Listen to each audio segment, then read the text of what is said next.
Jodie Grinham shoots into history with Paralympic archery bronze while pregnant. As the sun dropped to the west of the Eiffel Tower, Jodie Grinham shot into history, becoming what is believed to be the first openly pregnant woman to win a Paralympic medal after winning a shoot-off for bronze against fellow Briton and great friend Phoebe Paterson Pine.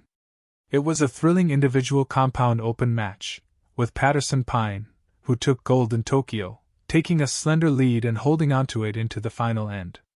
She needed to hit a 10 to win from her final arrow, a 9 to go into a 1-arrow shoot-off, but shot an 8 to gasps, nerves getting the better of her at the crucial moment. Grinham bent over in shock. Before the two hugged. They'd been buddies since they were teenagers, training together since 2014. "I knew I needed a 10 to put any pressure on her," Grinham said. "Sometimes it works, sometimes it doesn't, and it sucks where it's a teammate, but we both know that's sport."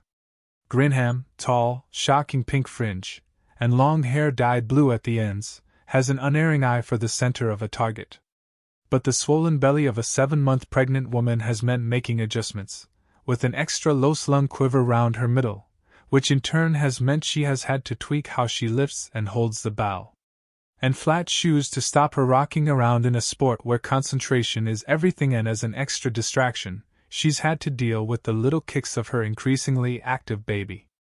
The baby hasn't stopped moving. The baby is saying, "What are you doing?" It's been a real honor to know that the baby is there and that little support bubble I've got in my belly.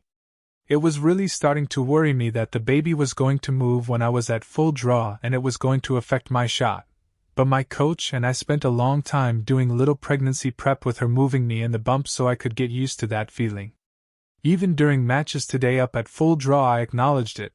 "Mummy loves you. I'll cuddle you in a minute," then carried on doing my processes. Then I gave him a little stroke afterwards and said, "It's all fine.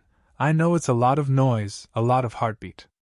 At 7 months, Grinham is now at the same stage that she went into premature labor with her son Christian, now 2. But she was determined to show it was possible to be an elite competitor while at a late stage of pregnancy. There were precautions. She checked that Les Invalides was within 8 minutes of the nearest hospital. And she spent the last week in and out of hospital for checks. But it was worth it to break boundaries. "There is no stigma," she said. "The stereotype of things is completely irrelevant. If you feel you can do it, it doesn't matter. If the doctor says it's fine, then go and do it." Archery has been part of the Paralympics since the very first Games in Rome in 1960.